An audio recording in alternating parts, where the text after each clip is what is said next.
राधे राधे। जय जय श्री कृष्ण। दोस्तों, एक वीर राजकुमार कुवलयाक्ष था। उसका पहले नाम ऋतुध्वज था। उसने कुवल नामक अश्व पर बैठकर राक्षस का नाश किया, जिससे उसका नाम कुवलयाक्ष पड़ा। तो हम सुनते हैं वीर राजकुमार कुवलयाक्ष की कथा। परम पराक्रमी राजा शत्रुजीत के पास एक दिन महर्षि गालव आए। महर्षि अपने साथ एक दिव्य अश्व भी लेकर आए। राजा ने महर्षि का विधिवत पूजन किया। महर्षि ने बताया, एक दुष्ट राक्षस अपनी माया से सिंह, व्याघ्र, हाथी आदि बनकर पशुओं का रूप धारण करके आश्रम में बार बार आता है और आश्रम को नष्ट भ्रष्ट कर जाता है। यद्यपि उसे क्रोध करके भस्म किया जा सकता है, पर ऐसा करने से तो तपस्या का नाश ही हो जाएगा। हम लोग बड़े कष्ट से जो तप करते हैं, उसके पुण्य को नाश नहीं करना चाहते।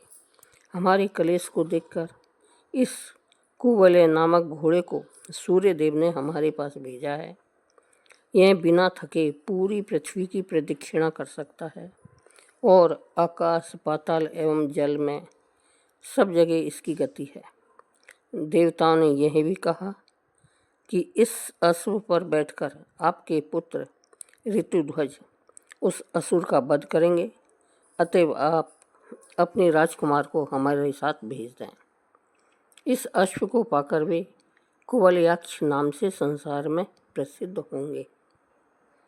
धर्मात्मा राजा ने मुनि की आज्ञा मानकर राजकुमार को मुनि के साथ जाने की आज्ञा दी। राजकुमार मुनि के साथ जाकर उनके आश्रम में निवास करने लगे। एक दिन जब मुनिगण संध्या उपासना में लगे हुए थे, तब सूकर का रूप धारण करके वह नीच राक्षस मुनियों को सताने के लिए वहां आ पहुंचा। उसे देखते ही वहां रहने वाली मुनियों के शिष्य हल्ला करने लगे। राजकुमार ऋतुध्वज शीघ्र ही घोड़े पर सवार होकर उसके पीछे दौड़े। धनुष को खींचकर एक अर्धचंद्राकार बाण से उन्होंने असुर को बींध दिया। बाण से घायल होकर असुर प्राण बचाने के लिए भागा। राजकुमार भी उसके पीछे घोड़े पर लगे रहे। वनों, पर्वतों, झाड़ियों में वह जहाँ भी गया, राजकुमार के घोड़े ने उसका पीछा किया। अंत में बड़े वेग से दौड़ता हुआ वह राक्षस पृथ्वी के एक गड्ढे में कूद पड़ा। राजकुमार ने भी उस गड्ढे में घोड़ा फंदा दिया। वह पाताल लोक में पहुंचने का मार्ग था। उस अंधकारपूर्ण मार्ग से राजकुमार पाताल पहुंच गए। स्वर्ग के समान सुंदर पाताल में पहुंचकर उन्होंने घोड़े को एक स्थान पर बांध दिया और वे एक भवन में गए। यहाँ उन्होंने विश्वास वसु नामक गंधर्व राज की कन्या मदालसा को देखा।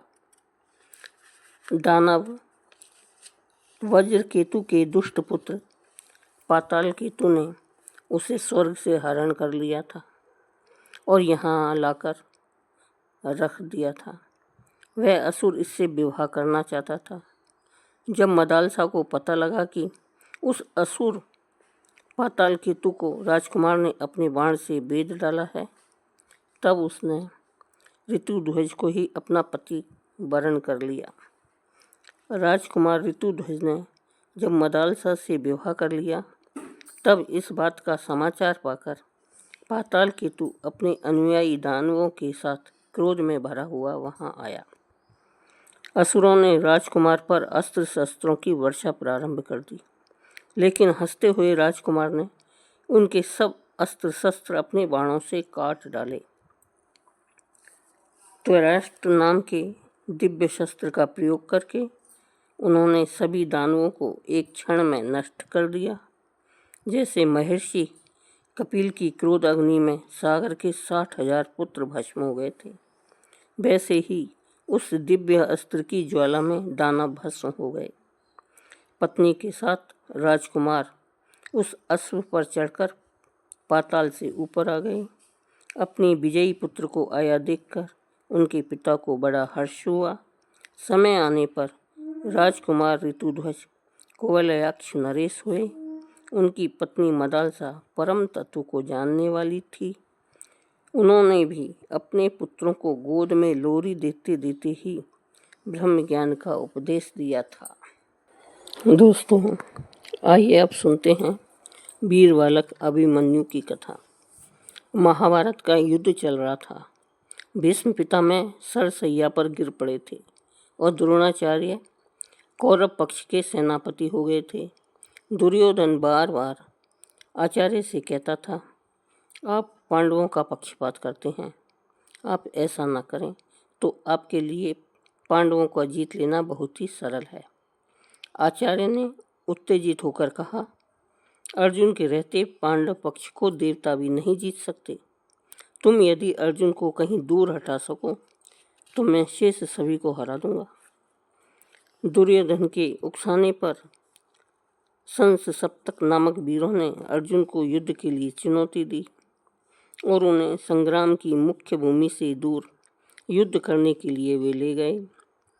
यहाँ द्रोणाचार्य ने अपनी सेना के द्वारा चक्रव्यूह नाम का व्यूह बनाया। जब युधिष्ठिर जी को इस बात का पता लगा तब वे बहुत ही निराश एवं दुखी हो गए। पांडव पक्ष में एकमात्र अर्जुन ही चक्रव्यूह तोड़ने का रहस्य जानते थे। अर्जुन के न होने पर पराजय स्पष्ट दिखलाई पड़ती थी। अपने पक्ष के लोगों को हताश होते देखकर अर्जुन के 15 वर्षीय पुत्र सुभद्रा कुमार अभिमन्यु ने कहा, महाराज, अब चिंता क्यों करते हैं?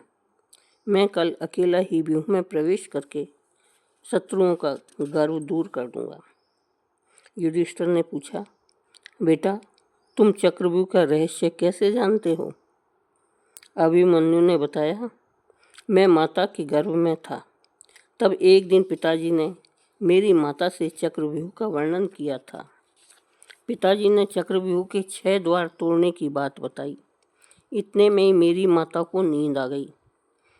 पिताजी ने उसके आगे का वर्णन नहीं किया। अतः मैं चक्रव्यूह में प्रवेश करके उसके 6 द्वार तोड़ सकता हूँ, किंतु उसका 7वां द्वार तोड़कर निकल आने की विद्या मुझे नहीं आती।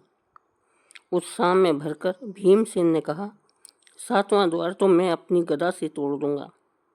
धर्मराज युधिष्ठिर यद्यपि नहीं चाहते थे कि बालक अभिमन्यु को व्यूह में भेजा जाए, परंतु दूसरा कोई उपाय नहीं था। अभिमन्यु अतिरथी योद्धा थे और नित्य के युद्ध में सम्मिलित होते थे। उनका आग्रह भी था इस विकट युद्ध में स्वयं प्रवेश करने का। दूसरे दिन प्रातःकाल युद्ध प्रारंभ हुआ। द्रोणाचार्य ने व्यूह के द्वार की रक्षा का भार दुर्योधन के बहनोई जयद्रथ को दिया था। जयद्रथ ने कठोर तपस्या करके यह वरदान भगवान शंकर से प्राप्त कर लिया था कि अर्जुन को छोड़कर शेष पांडवों को वह जीत सकेगा। अभिमन्यु ने अपनी बाण वर्षा से जयद्रथ को विचलित कर दिया और वे व्यूह के भीतर चले गए, किंतु शीघ्र ही जयद्रथ सावधान होकर फिर द्वार रोककर खड़ा हो गया। पूरे दिन भर शक्ति भर उद्योग करने पर भी भीमसेन या दूसरा कोई भी योद्धा व्यूह में नहीं जा सका। अकेले जयद्रथ ने वरदान के प्रभाव से सबको रोक रखा। 15 वर्ष के बालक अभिमन्यु अपने रथ पर बैठे शत्रुओं के व्यूह में घुस गए थे। चारों ओर से उन पर अस्त्र शस्त्रों की वर्षा हो रही थी, किंतु इससे वे तनिक भी नहीं डरे। उन्होंने अपने धनुष से पानी की झड़ी के समान चारों ओर बाणों की वर्षा प्रारंभ कर दी। कौरवों की सेना के हाथी, घोड़े और सैनिक कट कट कर गिरने लगे। रथ चूर चूर होने लगे। चारों ओर हाहाकार मच गया। सैनिक इधर उधर भागने लगे।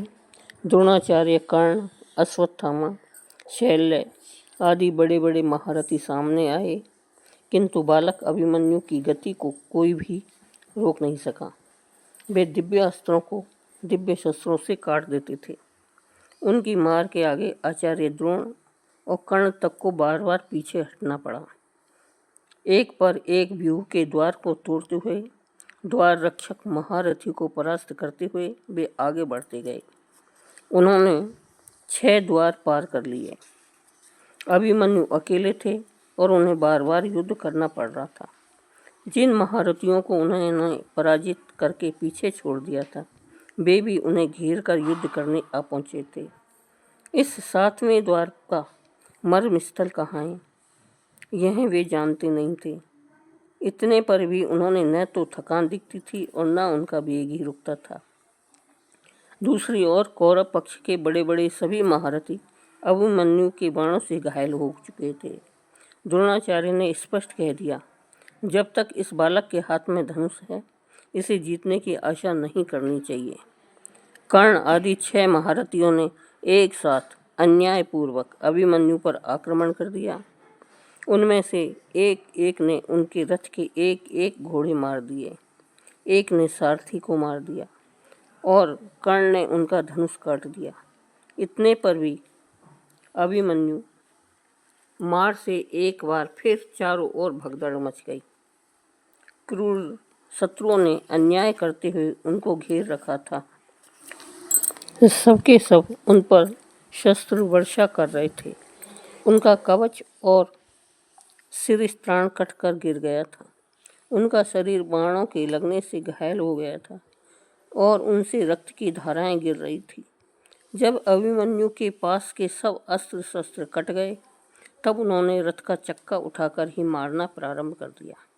इस अवस्था में भी कोई उन्हें सम्मुख आकर हरा नहीं सका। शत्रुओं ने पीछे से उनके शिरस्त्राण रहित सिर पर गदा मारी।